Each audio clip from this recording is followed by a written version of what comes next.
Goes terus. Ngebolang lagi yuk. Teman, batang pisang ini mau kami bawa ke rumah Bibi untuk dimasak. Semangat. Sedikit lagi sampai kok. Oh iya, namaku Rian. Dan ini teman-temanku Rizky, Reno, dan Yayan.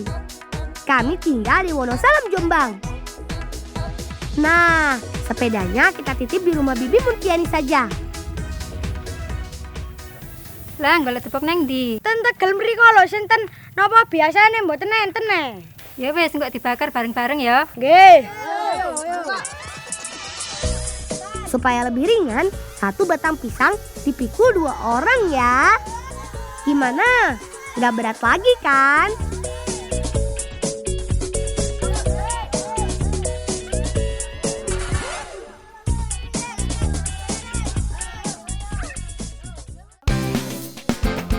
Sebenarnya tidak semua bagian batang pisang ini yang akan diolah jadi makanan. Kita ambil bonggolnya saja. Bagian paling bawah yang dekat dengan akar. Pastikan bersih, tidak ada kulit dan akar yang tersisa ya. Bibi sudah mengolah bonggol pisang ini sejak 6 tahun lalu loh. Wow, lama juga ya. Gak cuma kayu aja yang bisa dipotong pakai gergaji. Nih, bonggol pisang juga harus pakai gergaji. Nah, kalau gergajinya macet karena serat yang kasar, tinggal dipukul-pukul pakai kayu pipi. Mirip seperti sedang memahat ya. Pakai gergaji bukan tanpa sebab loh. Ini karena bonggol pisang banyak seratnya. Kalau pakai gergaji jadi lebih mudah membentuknya jadi segi 4. Kalau ini sih biar aku yang lanjutkan ya Bi. Kalau sudah dipotong, cuci bersih sampai tidak ada getah yang tersisa. Nah, ada caranya nih supaya getahnya benar-benar hilang. Yaitu dengan cara merendamnya semalaman. Iki uyahe dilebokno iku ndek rendeman iki. Tambahkan garam supaya getah mudah larut di air. Pakai garamnya secukupnya saja ya. Nanti bisa merubah rasanya kalau kebanyakan garam.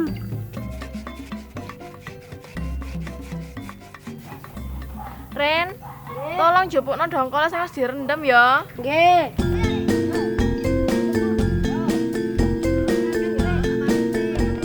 Rencananya bonggol pisang ini mau dibuat bakso. Hayo, semua pasti suka mendengar kata bakso. Nah, untuk membuat bakso, bonggol pisangnya harus diparut sampai halus. Ayo saiki nang mlebu nang jero gawe bakso. Nggih, boleh. Ayo Ra, ayo Riz, ayo.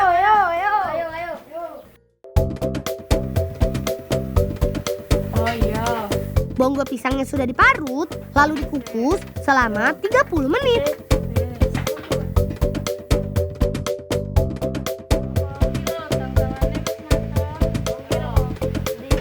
Kalau sudah matang, tambahkan dengan daging ayam giling.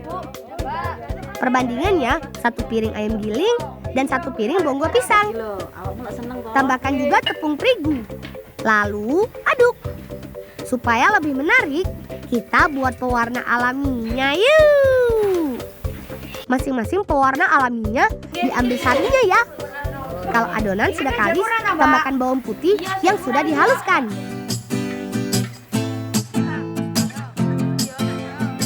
Bagi adonan bakso menjadi beberapa bagian. Tambahkan pewarna dan aduk-aduk sampai rata.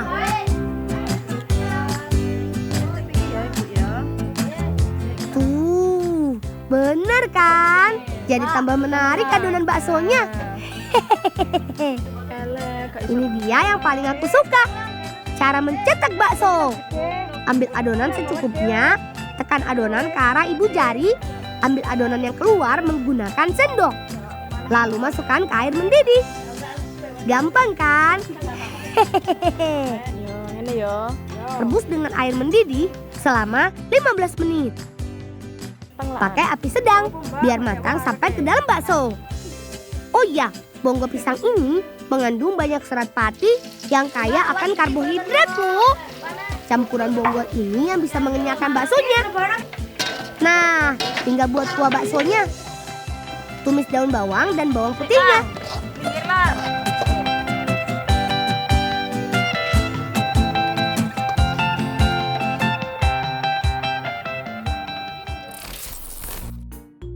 Jadi deh bakso Bonggo pisangnya. Gimana? Teman di rumah juga bisa membuatnya bersama ibu di rumah loh. Sekarang saatnya icip-icip. Teman-teman penasaran sama rasanya?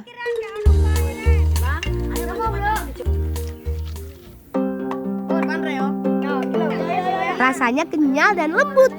Apalagi ditambah kuah yang panas plus cabai yang banyak. Enak ya? Enak. Segar. Mari tamaan bakso nih. Ya wes nek ngono entekno sik baksone ya. Mari ngene ayo melok Mbak bakar bakso.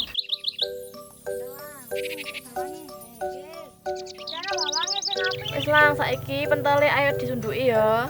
Nggih, Mbak. Namanya juga sate. Membuatnya harus ditusuk tentunya. Hehehe. Tusuk semua bakso. Sesuaikan dengan alat panggangnya ya. Jangan terlalu panjang atau terlalu pendek, karena akan cepat gosong atau tidak matang merata. Sambil menunggu semua sate siap, siapkan bumbunya yuk. Kupas bawang putih dan bawang merah. Tambahkan garam dan haluskan.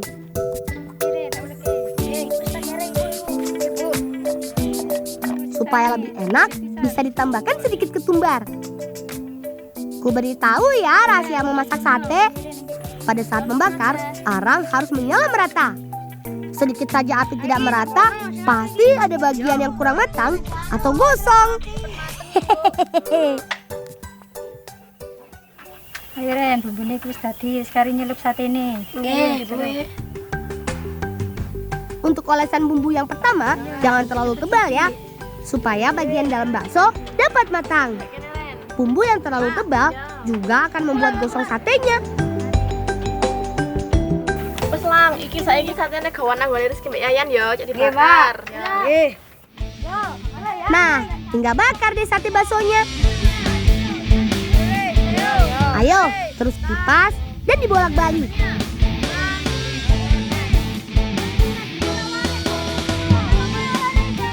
Cukup bakar sampai aromanya tercium. Hehehe.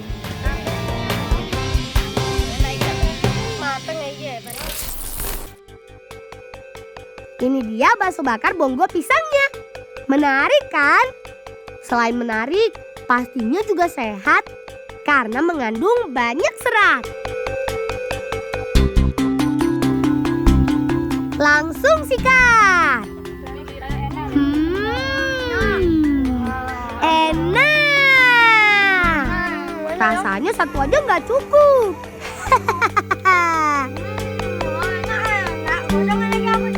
Iya, he. Iki lak sate digawe acara kok seren. Oh iya. Sate bakso bakarnya akan kami bawa ke acara adat nih teman.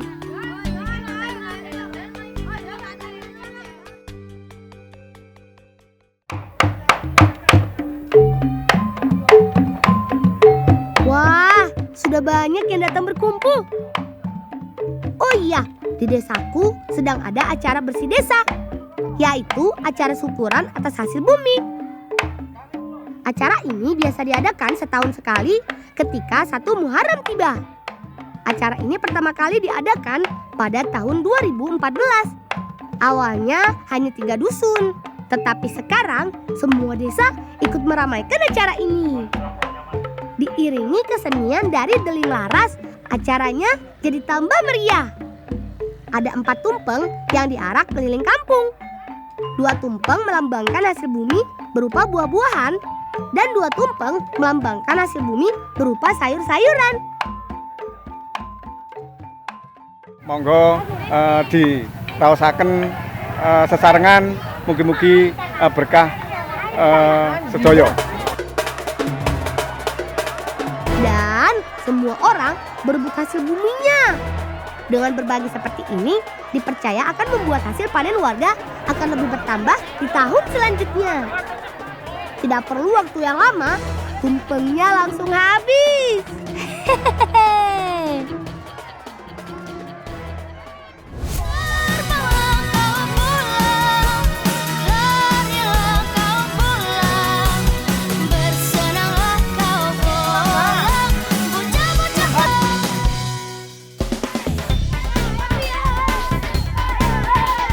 Ayo teman-teman bergegas, hari ini pamanku sedang panen kopi.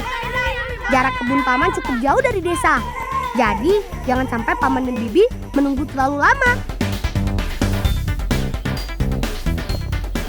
Mbak, arek-arek nandi yo? Jarene mangkate ngewangi ngunduh kopi. Lah ya mbok iku mang leren dolan paling. Niku Mbak, arek-arek abane teko iku jan. Wah, ternyata kita terlambat. Hehehe. Yuk, langsung saja kita petik kopinya. Nah, supaya menghasilkan bubuk kopi yang berkualitas, petik yang berwarna merah saja ya. Kopi di kebun paman ini berjenis Arabica Gayo. Ada 500 batang pohon kopi dan berumur sekitar 3 tahun. Kopi di kebun paman ini berjenis Arabica Gayo. Ada 500 batang pohon kopi dan berumur sekitar 3 tahun.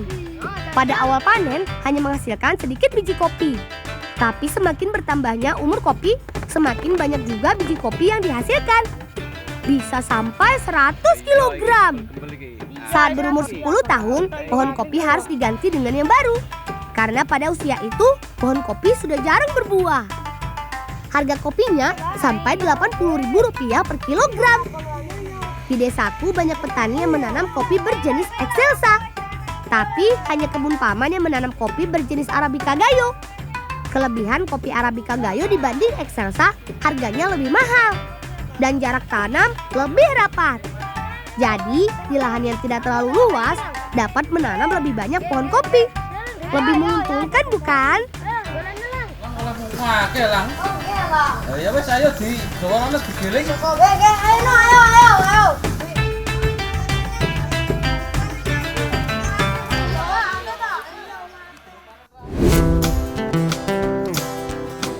Biji kopi yang sudah siap dipanen masih perlu beberapa proses sebelum siap diminum. Yang pertama, kupas semua biji kopinya. Lalu, masukkan ke penggilingan. Tenang saja teman, ini alat pengupas kulit kopi. Biji kopi yang digiling masih utuh kok. Masukkan biji kopi sedikit demi sedikit supaya alat pemutarnya gak terlalu berat. Biji kopi yang belum terlepas dengan kulitnya harus dipisahkan dengan tangan agar benar-benar bersih. Kopi yang tidak dikupas kulitnya memerlukan waktu penjemuran lebih dari 14 hari. Sedangkan biji kopi yang dikupas lebih cepat kering. Hanya memerlukan 7 hari saja di matahari yang terik. Kopi bukan cuma bisa diminum saja loh, tapi berguna juga menghilangkan bau. Mbak, gawe kopi, Mbak. Oh iya Pak. Kalau begitu kita buat bubuk kopinya yuk. Tapi kita harus pilih biji kopi yang benar-benar kering dan pisahkan sesuai ukurannya. Kalau cara penyimpanannya benar, biji kopi yang kering dapat bertahan selama 2 tahun loh. Sangrai biji kopi dengan api sedang sampai berwarna coklat kehitaman. Jangan sampai terlalu gosong ya, karena rasa juga akan berubah. Tang kilo lang wis mateng, mari ngene dikeplok. Oh nggih, Pak. Nggih. Masukkan biji kopi secukupnya ke dalam lesung. Jangan terlalu banyak ya, agar tidak tumpah ketika ditumbuk. Dan tumbuk sampai halus.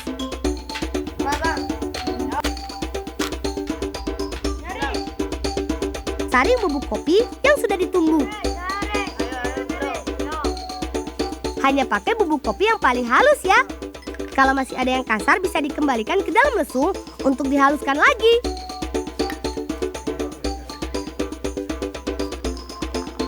Nah, ini dia kopinya sudah jadi. Hehehe. Iku isane toples ya kayak mbakmu ya. Oh nggih.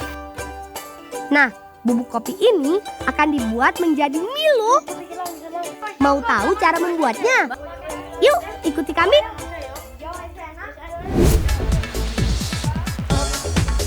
Teman-teman sudah pernah makan mie kopi? Atau malah baru dengar? Yuk, langsung saja kita siapkan bumbu-bumbunya. Ada bawang merah, bawang putih, dan cabai. Kupas dan bersihkan semua bumbunya.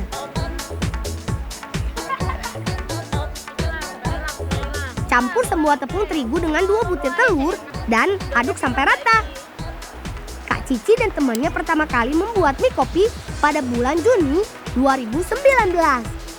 Awalnya, Kak Cici dan Kak Desia dapat tugas dari kampus untuk inovasi baru yang mengangkat hasil bumi desa. Nah, karena di Wonosalam banyak yang menanam kopi, jadinya Kak Cici mencoba membuat mie kopi. Reno, kayaknya kopi ya. Loh, Mbak, gelem ngopi ya? Kopi. Kan gelem mari. Gelem aku. Ora, ini kok digawe campuran mie nih. Ini dia bubuk kopi yang kita buat tadi. Seduh dengan air panas dan campurkan ke adonan mie.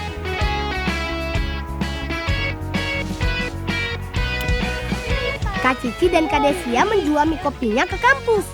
Dan ternyata banyak yang suka lalu memesannya. Jadinya membuat mie terus sampai sekarang deh. Pipihkan adonan yang sudah kalis dan potong memanjang. Kukus mie yang sudah dipotong selama 15 menit. Kalau mau langsung dimasak, mie tidak perlu dikeringkan. Khusus untuk dijual, Kakak Cici mengeringkan mie dengan cara dijemur. Mie yang kering dapat bertahan kurang lebih sebulan loh teman. Rebus mie yang sudah dikukus sampai mie matang. Karena kami akan memasak mie goreng, jadi tiriskan airnya ya. Tumis semua bumbu sampai semua bumbunya setengah matang. Aroma bumbunya sudah tercium. Tinggal masukkan mie ke tumisan bumbu. Enak Mbak, beneran. Tambahkan garam sesuai selera. Dan masak sampai semua bumbu meresap ke mie kopinya.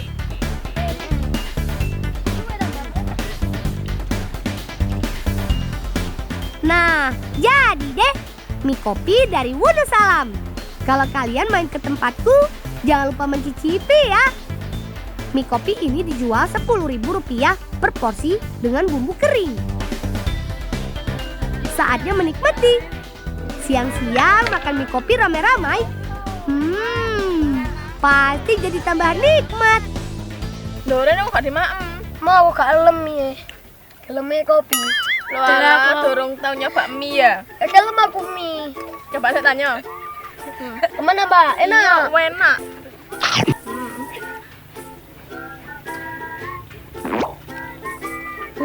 Enak ya Mbak? Iya enak kan? Kan Enak dari ya?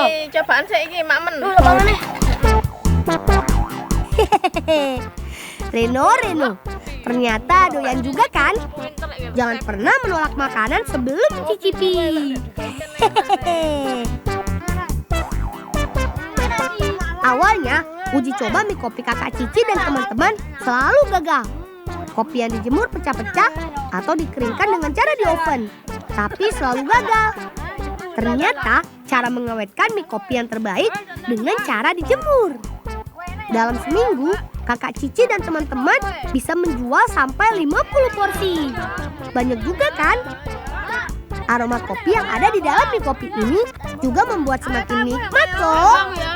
Tenang, rasanya nggak pahit kok. Teman di rumah mau juga? Makanya main ke desaku dong. Sampai ketemu lagi di esok hari. Salam ngebulang.